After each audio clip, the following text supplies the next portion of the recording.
12 Secular Steps by Bill W. Chapter 2. The Biology of Addiction. Chapter Summary. A well-established addiction is easily recognized by its insanity. The costs rise ever higher, yet the malignant cycle only escalates in response to the wreckage. For many, an understanding of the biology of addiction will help make sense of the extremes that define this disorder. In this chapter, we first examine how a repetitive, excessive stimulation of a specific area of the brain known as the reward center becomes the primary force that generates and sustains addiction. This is a dangerous part of the brain to dysregulate. We further discuss two important brain regions: the limbic system, which contains the reward center, and the frontal cortex, both of which undergo significant physical changes during the progression of addiction. In this and the next chapter, we will link the biological features of addiction to behavioral patterns commonly seen in addicts. Overall, we can describe the disease of addiction in terms of a physical and behavioral reprogramming of a person's mind, and this pathological reprogramming results in a downward spiral of dependency despite rising negative consequences. Addiction is rewarding. We use alcohol and drugs because they work. In fact, they work really well. Their job, essentially, is to change the way we feel. An important part of their mood-altering effect is the ability to increase the activity of a small chemical messenger called dopamine within a specific area of the brain known as the reward center. Some drugs like cocaine and methamphetamine can directly activate the reward center with intense surges of dopamine activity. Others, for instance, alcohol, sedatives, marijuana, and narcotic painkillers, take less direct paths and additionally affect other parts of the brain. But a repetitive activation of the reward center with excess dopamine activity seems to be an essential part of all addiction, whether it be to a drug or to an addictive behavior. For example, gambling, sex, food, pornography, even cell phone games. Footnote 1. From an evolutionary viewpoint, we are not well equipped to handle the many easily accessible, potent, and potentially addictive substances and activities to which we are now exposed. Dopamine is a neurotransmitter. The brain is made of specialized cells called neurons. These neurons group together to form specific brain structures, and each structure is responsible for carrying out unique functions within the brain. To perform their duties, neurons constantly communicate with one another by secreting small chemical messengers called neurotransmitters. When an excitatory neurotransmitter, like dopamine, is released among neighboring neurons, it creates a wave of activation among them. The purpose of this localized pulse of activation is to switch a specific brain area from an off state to an on state. From there, the wave of excitation further spreads through nerve tracts to other brain areas. These web-like patterns of excitation among different brain regions can either create or modify our moods, thoughts, memories, and behaviors. In addition to excitatory neurotransmitters like dopamine, there are also inhibitory neurotransmitters. These signals can return an active brain structure to the off state, or they can suppress a brain area and prevent its activation in the first place. One inhibitory neurotransmitter found throughout the brain, including the reward center, is a signaling molecule called GABA, or gamma-aminobutyric acid. Overall, the control of brain activity is managed by the balanced effects of excitatory neurotransmitters, acting as gas pedals, and inhibitory neurotransmitters performing as brakes. To understand the biology of addiction, it is important to remember that drugs of abuse can powerfully amplify the natural effects of these neurotransmitters. And by doing so, they create a high. They perform this chemical work very consistently. A closer look at neurotransmitter signaling. In the figure below, we see how dopamine release by a signaling neuron activates a nearby receiving neuron. Neurotransmitters sent by one neuron can be received by another neuron only if it has the correct receptor for that signal. The dopamine released by the signaling cell has a lock and key fit to the dopamine receptors on the surface of the receiving cell. Also observe that the more dopamine released by the signaling cell, the more intense the effects will be downstream of the receiving cell. Page 22, figure, dopamine signaling between neurons. Caption, dopamine effect in reward center. Intensity of pleasure depends on strength and duration of signal. Another important feature seen on the signaling neuron is the presence of dopamine transporters. The space between communicating neurons, called a synapse, is quickly cleared of neurotransmitters by these transporters. Dopamine transporters in the reward center rapidly vacuum up the secreted dopamine and reset the synapses to the off state. Because of this rapid reuptake and other mechanisms, neurotransmitter signaling between neurons is very fast. Typically, a pulse of neurotransmitter communication measures a few hundredths or even thousandths of a second. When dopamine transporters are blocked by cocaine, the dopamine will remain in the synapse and continue to signal. This extended dopamine signaling will strongly activate the reward center and create the high experienced by the user. The intensity and duration of the drug's effect depends on the amount of drug used as well as the method by which it was taken into the body. For instance, if cocaine is smoked, such as crack cocaine, or injected, then very high concentrations are instantly achieved in the bloodstream and simultaneously in the brain. The user experiences a short but very intense and dangerous high. Different drugs produce different effects on mood. Highs caused by one class of drugs can seem very different from even the opposite of the highs caused by another class. Depending on which receptors and additional brain areas a drug either stimulates or suppresses, its overall effect can be described as upper, stimulating, empowering, downer, tranquilizing and euphoric, or hallucinogenic, etc. Sometimes a drug even causes a paradoxical effect. Alcohol, for example, at first feels like a stimulant, then hours later like a depressant. Alcohol is and was a depressant all along. It initially depresses areas of the brain responsible for suppressing impulsiveness.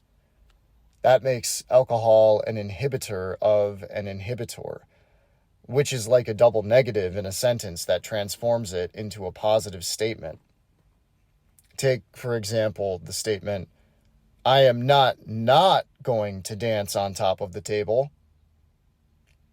The amygdala is another part of the brain paradoxically liberated by alcohol. This small but emotionally powerful area can engage fight or flight responses, and its unintentional stimulation is likely to produce an angry drunk. Despite being initially perceived as a stimulant, alcohol steadily depresses areas of the brain responsible for motor and cognitive skills.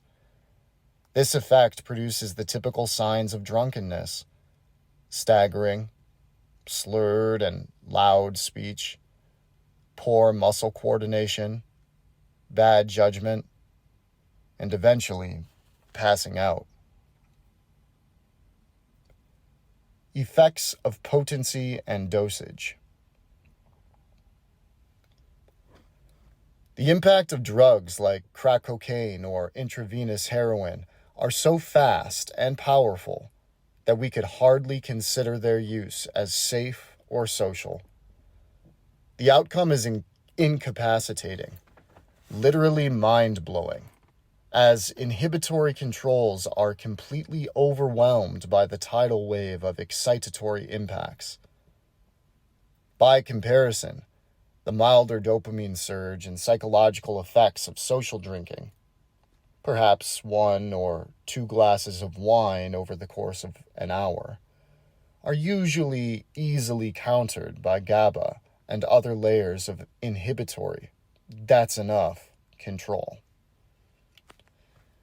In general, the socially acceptable use of drugs is physically characterized by a pleasantly modified but still functional balance of excitation and inhibition within the brain.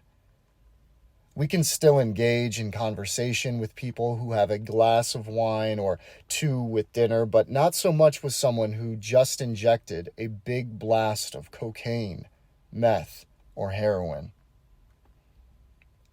Most drugs taken orally, sedatives, painkillers, alcohol, etc., are absorbed gradually.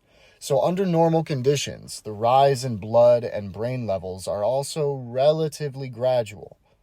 However, a large or cumulative dose can still overwhelm inhibitory, negative controls, as demonstrated in the obvious loss of behavioral control seen during binge drinking. Also, continued use over time leads to tolerance, which means more drug is needed to achieve the desired effect.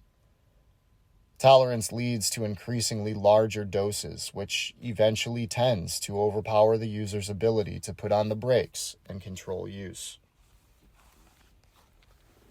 Addictive drugs harness the power of positive reinforcement. A surge of dopamine signaling in the reward center is consciously experienced as pleasure. And, as a rule, nothing motivates people quite like pleasure does. Normally, these delightful dopamine spikes serve as psychological cookies, positive reinforcement, to reward behaviors worth repeating. Sex, a sumptuous meal, a positive social interaction, winning a competition. These are examples of activities that earn dopamine rewards. From a biological viewpoint, the repetition of a rewarded behavior generally serves a worthwhile purpose, such as procreation, nourishment, or positive social interactions. Punishment, negative consequence, on the other hand, is meant to have the opposite effect and lead to avoidance of the behavior. Punishment is meant to condition us to avoid behaviors that are potentially harmful to us. Operant conditioning is the scientific term for a generalized psychological theory. Rewards increase the repetition of behaviors, while punishments decrease recurrence. Parents and other animal trainers use this strategy all the time. Operant conditioning is just one of several learning processes or strategies that can be used to modify behavior. Imitation is another common learning strategy. Reasoning will work too, sometimes. The path to addiction is paved with reward. Operant conditioning, especially the reward side of the equation, is very relevant to the creation and progression of addiction. During our early experiences with mood-altering drugs, the consistent pairing of drug use with large dopamine rewards results in a repetitive and powerful positive reinforcement of their use. The brain is learning on multiple levels that drug use equals pleasure. If this drug use becomes very frequent, the user faces the grave danger that they may develop an addictive drive. Psychological drives. Some drives, like the hunger and thirst drives, are strongly linked to our basic physiological needs and well-being. These drives are innate, which means they are hardwired and active at birth. But as we grow and learn, the reward center can cooperate with other brain areas, like the frontal lobe, a brain area we will explore shortly, to create new drives. Drives created as we grow and develop are called acquired or adaptive drives, and they are often associated with social and other complex behaviors.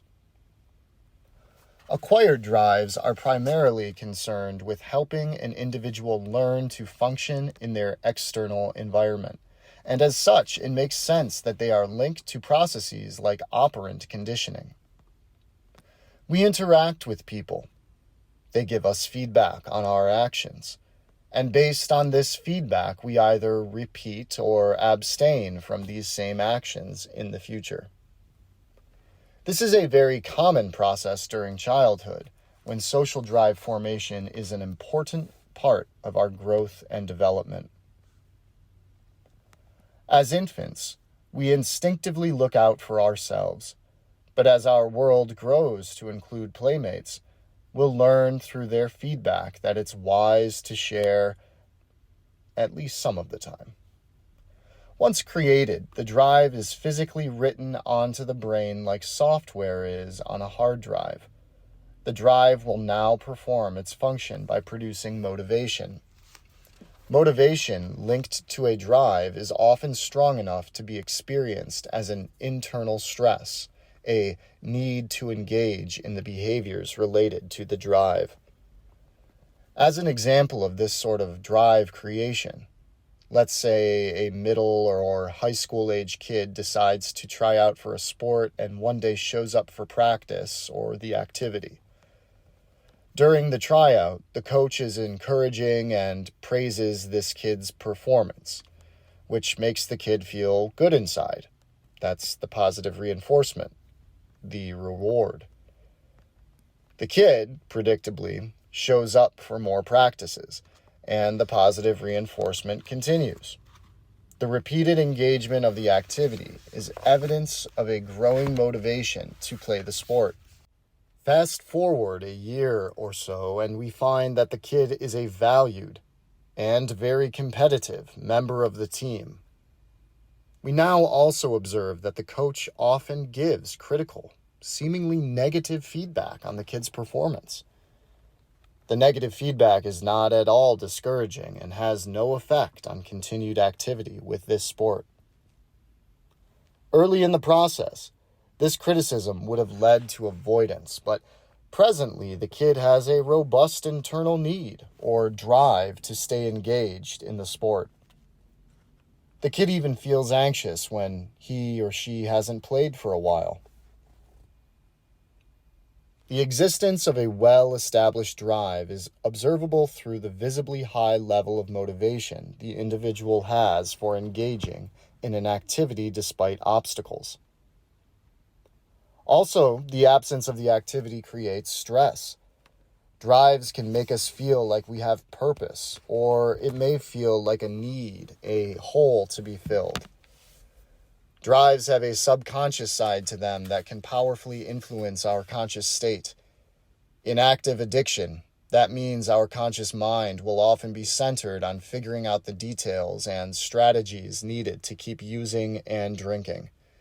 And it may be years before we ask ourselves, is my using all the time okay? Or is it a problem? The pathological addictive drive outcompetes normal drives. Many drugs of abuse will cause much larger dopamine rewards than activities associated with normal drives. Because of this, the addictive drive, once formed, has the potential to quickly outcompete our normal drives.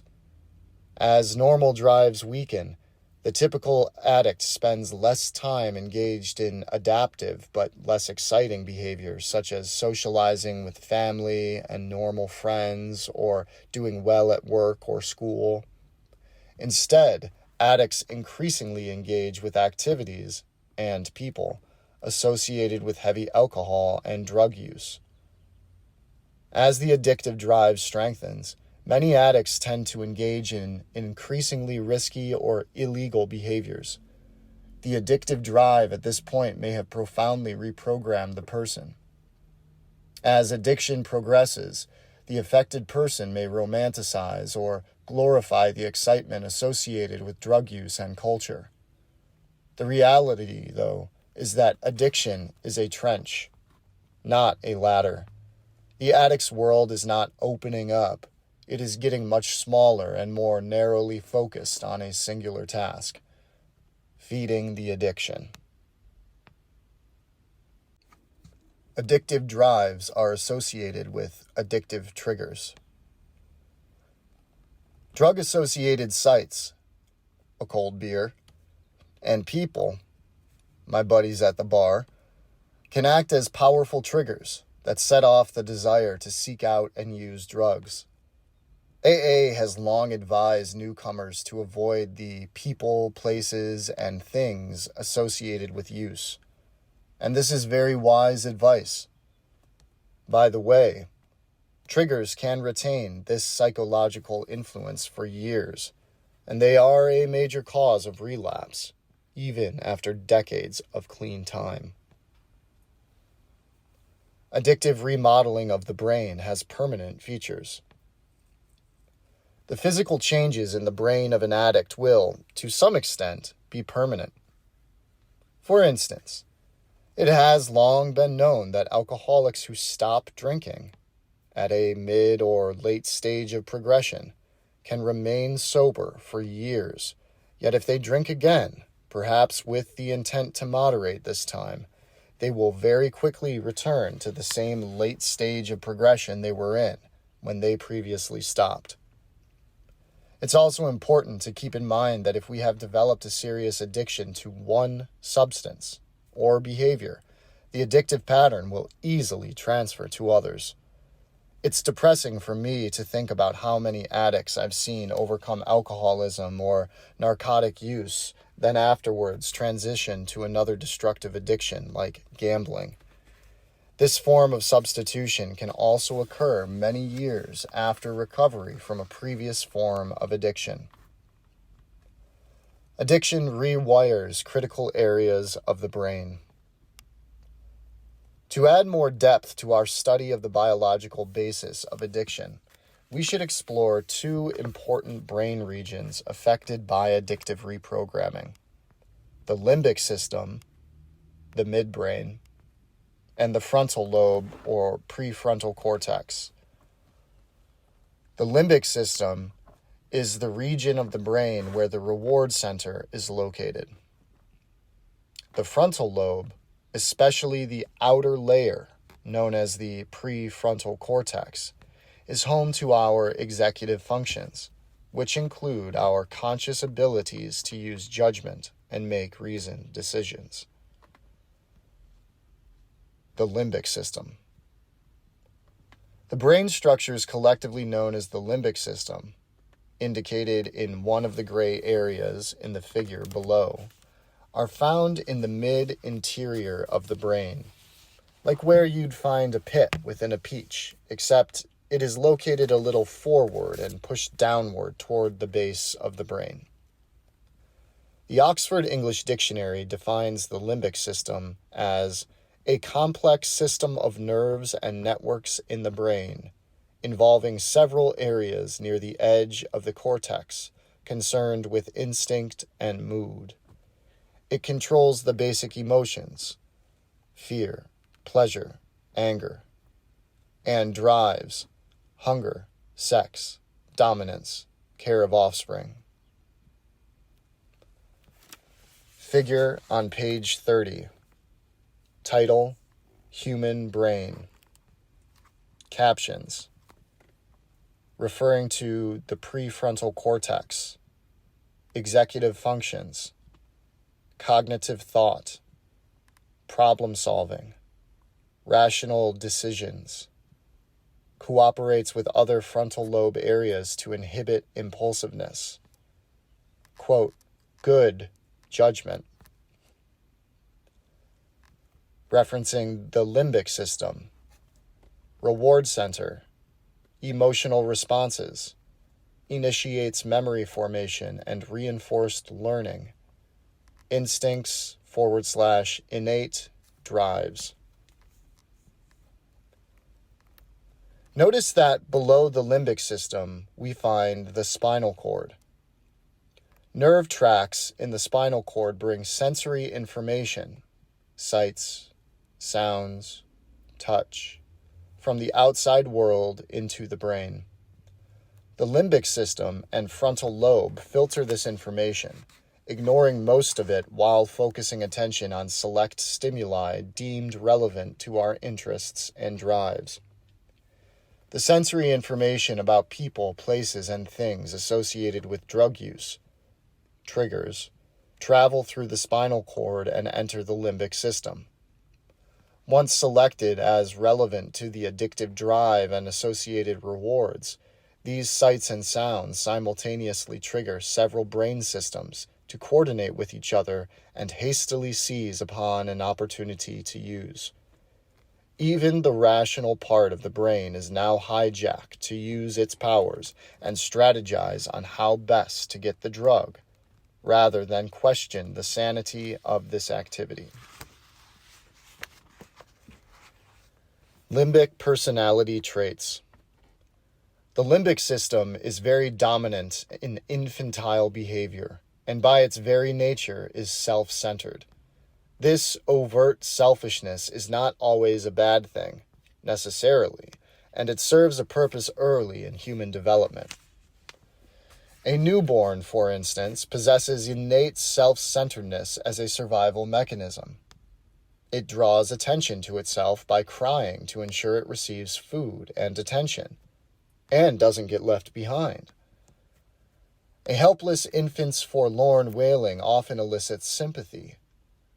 Likewise, a 2-year-old child is developing its identity, quote, me first, and has not yet developed the social awareness and brain function to regulate behavior and see beyond the immediate self. This explains the extreme displays of emotion when a toddler doesn't get its way. These outbursts are often so irrational and ridiculous that they are humorous, if irritating. And while self-centeredness is appropriate in developing brains, it is not at all appropriate or endearing in a 40-year-old addict who has, for all intents and purposes, regressed to terrible twos in terms of both emotional maturity and social awareness. In emergencies, the limbic system can take command of the mind because it houses the high-voltage flight or fight system. If a rabid dog comes after us, reflex will prove more decisive than reflection. During well-established active addiction, the limbic system is often operating at a priority level above the lower voltage rational brain, and limbic-related self-centered behavior becomes predominant. The selfish ego, id in Freudian lingo, otherwise known as king baby of the universe, is also housed largely in the limbic system and part of the frontal lobe that it borders. And king baby wants what he wants, and he wants it right now. King baby rarely thinks of consequences and generally cannot place the needs of others above his own self-centered wants. If you know someone in advanced stages of addiction, this may sound kind of familiar.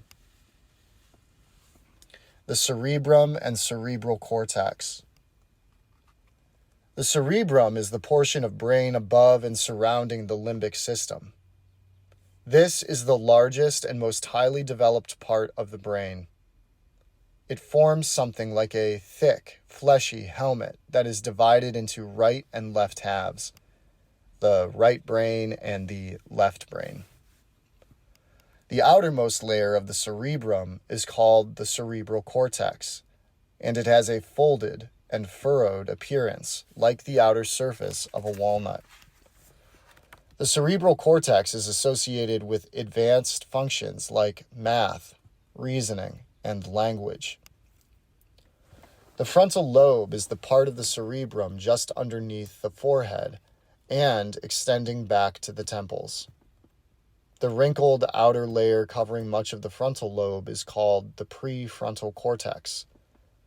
The complex functions linked to the prefrontal cortex include abstract thinking and problem solving, decision making, conscience, right and wrong, and judgment, inhibiting impulsiveness and antisocial behavior.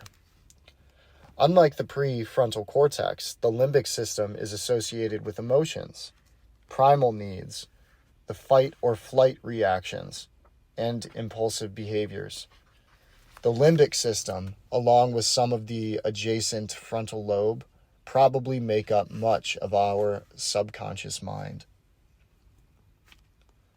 Frontal cortex-based personality traits. As we develop and mature, the brain is gradually programmed to assign executive functions to the frontal lobe, prefrontal cortex, and allow its rational powers to make many of the decisions for day-to-day operations. Complex communication skills, good judgment, and a conscience, morality, are processes and skills that develop over years of childhood and early adulthood, and these cortex-based abilities regularly function to inhibit destructive, aggressive, and impulsive behaviors. In short, through progressive maturing and programming of the cortex, we become less self-centered and more social. It is through cortex development that we gain the ability to communicate with others and take part in adult life more fully. Addiction creates dangerous positive feedback loops.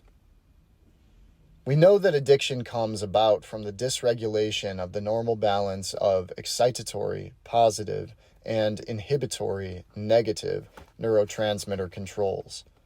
Footnote 2. Specifically, addiction has its beginning in the imbalance of unusually strong excitatory dopamine rewards over inhibitory signaling. We'll now discuss how this imbalance can create a very dangerous situation known as a positive feedback loop.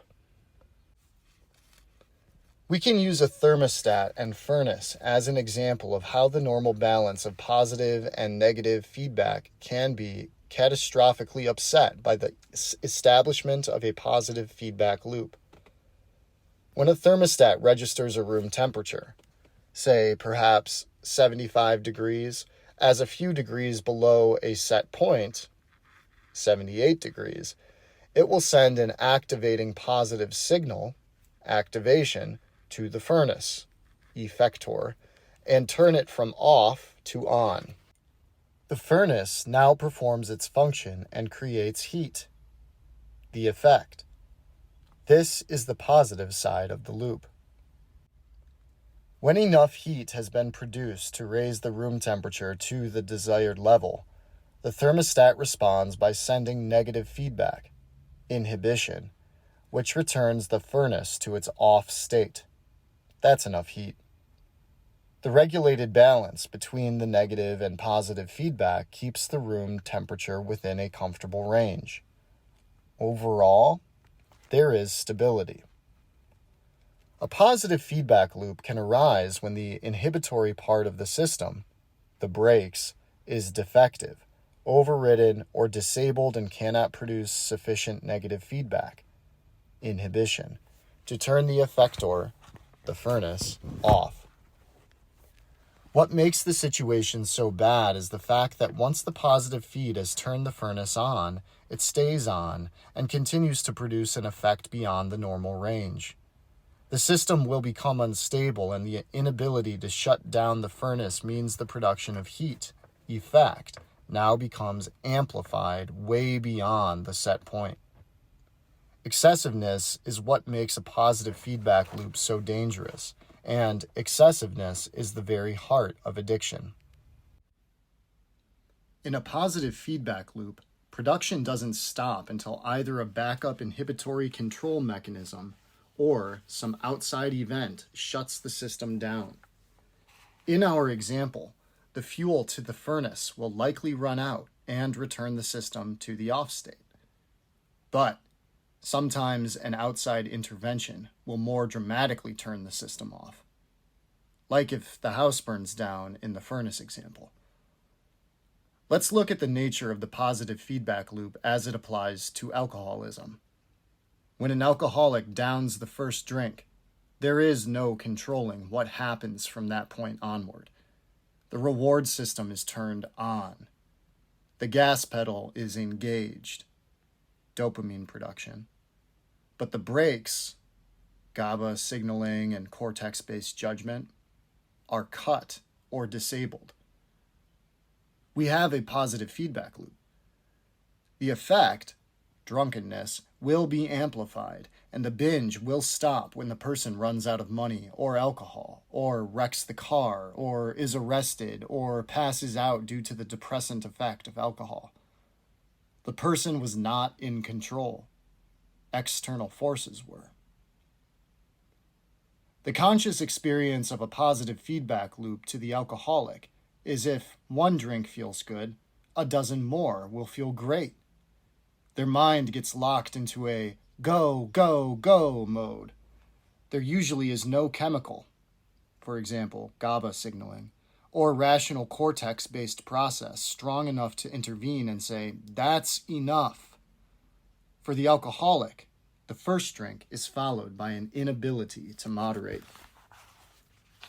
Wilson was correct when he emphasized that alcoholics drink for the effect, but because of an allergy, we lack any control over the effect. This description of alcoholism as an allergy was a very astute hypothesis in the 1930s. For the first drink to an alcoholic is physiologically very similar to the bee sting in someone allergic to bee venom.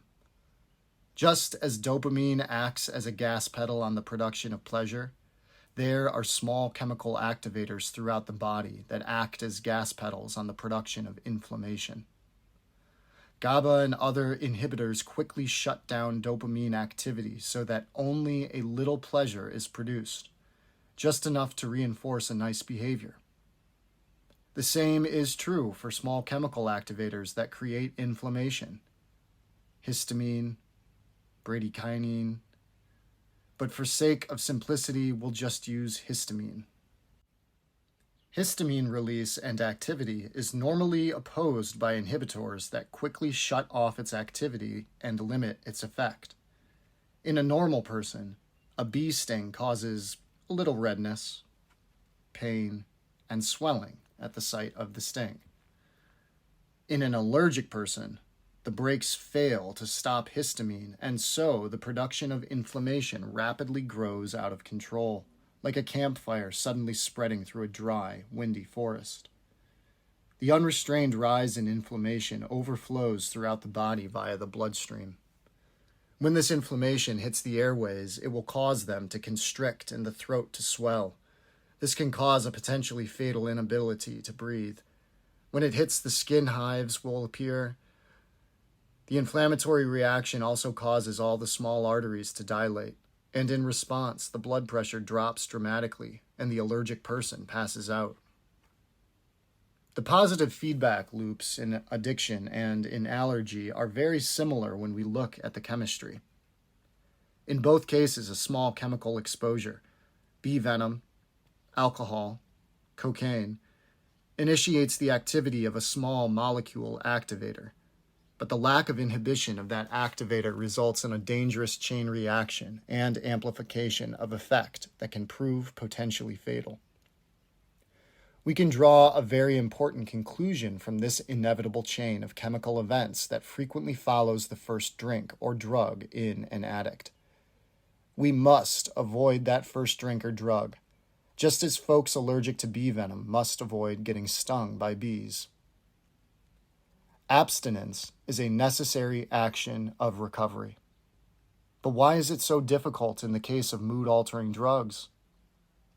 Willpower and abstinence are going to be difficult to attain when it comes to a pathology of the reward center, because the reward center is the master regulator of pleasure and motivation. Bee stings do not release pleasure. They release painful inflammation that we'll want to avoid. Drugs release considerable pleasure, a huge positive reinforcement. So by the rules of operant condition, we will strongly avoid allergies that overproduce inflammation, yet we will doggedly pursue addictions that overproduce pleasure. Addicts have lots of chemically driven willpower and motivation in the pursuit of their addiction. Addiction is just an unfortunate risk of having a brain equipped with a limbic system, complete with reward center. In evolutionary terms, the limbic system has been referred to as the reptilian brain, because reptiles pretty much have a spinal cord, limbic system, and just a little dab of brain cells that can compute information about future consequences. Reptiles respond to the world in ways that are reflexive, emotion-driven, and very self-centered. They get angry and strike. They smell pheromones and mate. They lay eggs, then leave. Unfortunately, as addiction progresses, it empowers the tendency toward this limbic way of life. If it feels good, do it. It is often not until the late stages of addiction that negative consequences and the pain of crisis tip the balance toward a desire for recovery. Until that happens, anyone who doesn't want recovery need not worry. And now we have more bad news about the biology of addiction. We've only covered the positive feedback loop at the reward center. This explains how loss of inhibition, the loss of brakes, on reward production causes an inability to moderate how much we use whenever we use a substance. I was rarely worried about overdose. It was the possibility of underdosage that kept me anxious. But there is another important aspect about the addictive drive that we should consider. It's the motivational power of the addictive drive. This motivational engine is responsible for the chronic pattern of use over and again, despite negative consequences. The fully developed addictive drive. Though the biology has not been definitively established, I believe that a second positive feedback loop is involved in creating a fully developed addictive drive. Bill Wilson was once again very insightful when he described alcoholism as a disease consisting of two components: an allergy to alcohol, coupled with an incessant phenomenon of craving for the very substance that sets off the allergy. It is this ceaseless craving that generates our long-term use despite the ever-rising costs. It silences our judgment, bribes our conscience, and creates the motivation, the pure willpower to get that drink or drug despite any barriers. As we get farther away from our last use, the addictive voice and cravings get stronger. If we go a day without a taste to take the edge off, we will find it very difficult to white-knuckle it through a second or third day. The addictive voice kicks into high gear. When I was so deep into my addiction that I absolutely dreaded using or drinking again, it was always disappointing how quickly I would give in and use again. We have just described psychological dependence, and we have yet to add physical dependence to our list of biological changes in addiction progression. Physical dependence develops after extended use of powerfully addictive drugs such as alcohol, opiates, heroin, narcotic painkillers, and benzodiazepine variants, benzos, such as Xanax and Valium. Physical dependence is evidenced by physical withdrawal symptoms. Unfortunately, physical withdrawal occurs during the same time frame, when the cravings produced by psychological withdrawal are also hitting a peak. The combination of the two is very often unbearable. Hitting bottom. Nothing seduces, psychologically distorts, and eventually creates a desolate emptiness in one's core, quite like addiction does. The obsession is most powerful when we are alone, but the consequences eventually pile up, and crisis will take us to a point where we can no longer continue this path. And yet, we cannot turn from it either. We hit bottom. Although many addicts hit a classic bitter end, the "I lost everything to my addiction" kind of bottom is not an absolute necessity as a first step toward recovery. Awareness, a conscious knowledge of our condition created through assessment and intervention, can help an addict cut through their own deceptions and arrive at an honest, heartfelt acknowledgement of their addiction and the need to do something about it. Early intervention can save lives, and effective assessments are invaluable tools in early recovery. We will cover more on these in subsequent chapters. The strength of the addictive drive. We should not underestimate how firmly addictions can establish themselves. Active addiction will persist and escalate, often until very significant outside events intervene to shut down the cycle of use. Going broke, getting arrested, the collapse of relationships and family ties, serious injury to ourselves or others. These are just a few examples of how big intervening events can be. Yet for some addicts, the addictive cycle persists or even grows stronger, despite negative consequences that can be somewhat biblical in nature. We can directly measure the strength of an addict's addictive drive by an inventory of their consequences to date. We will later discuss using this very thing as a motivational tool during the first 90 days of sobriety. The risk factors of addiction. Not everyone who indulges frequently will become an addict. For instance, there are many social moderate users of alcohol and marijuana. Their patterns of drug use may somewhat resemble their driving patterns. They sometimes roll through stop signs and sometimes exceed speed limits, and they may have to deal with traffic tickets from time to time. But their patterns don't progress to consequences like incarceration, bankruptcy, divorce, and severe damage to their ability to function in life. Bear in mind that while it's true most people in a population will not become addicts or alcoholics, that means very little when evaluating the risks to any specific individual. An individual's genetic makeup will have an important effect on their risk. Also, some drugs are powerful enough to enslave anyone who uses them regularly. The individual's upbringing and childhood experiences with drugs will additionally have a profound effect on their vulnerability to addiction. This is a topic we will return to in the next chapter. Nature versus nurture on the susceptibility to addiction. The genetic predisposition to alcoholism and other addictions can come in the form of inherited genes that result in weak inhibitory systems or overly sensitive gas pedals on the reward system. These susceptibilities can also be influenced by childhood exposures to addictive substances, including nicotine, alcohol, painkillers, THC, which is the active ingredient in marijuana, and others.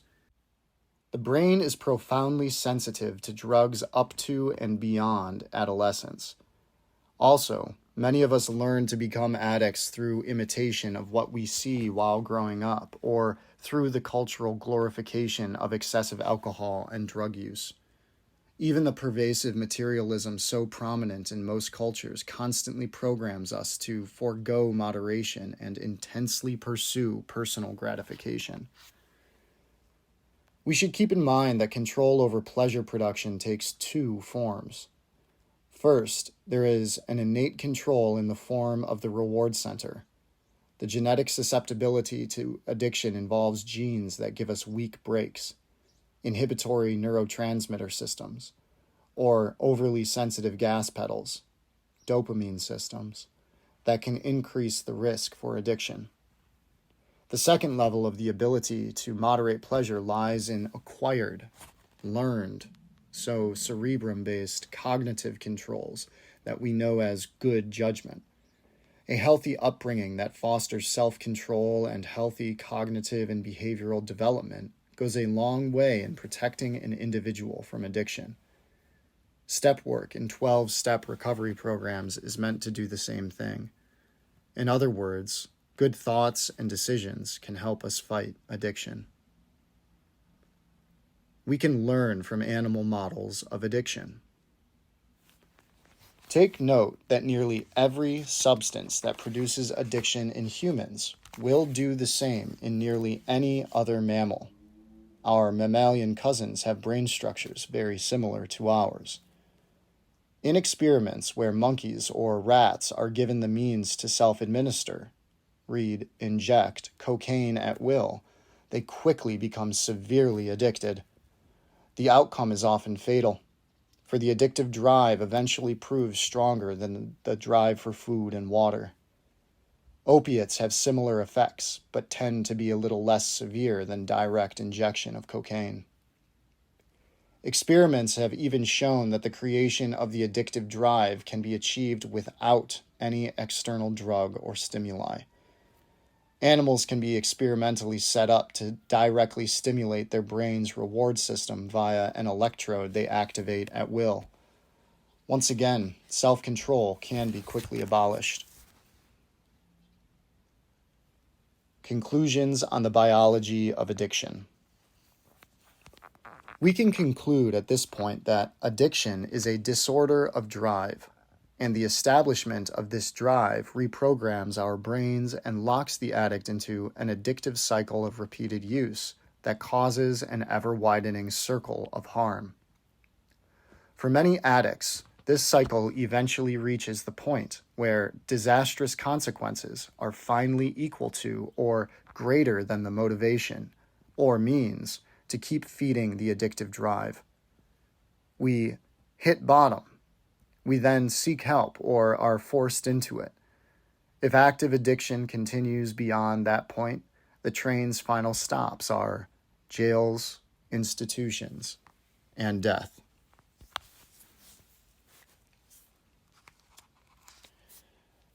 Chapter 2, The Biology of Addiction. Cited literature. Footnote 1. Olson, C.M. Title: Natural Rewards, Neuroplasticity, and Non-Drug Addictions. Journal: Neuropharmacology, 61.7. Year 2001. Pages 1109 through 1122. Footnote 2. The United States Office of the Surgeon General. Facing Addiction in America.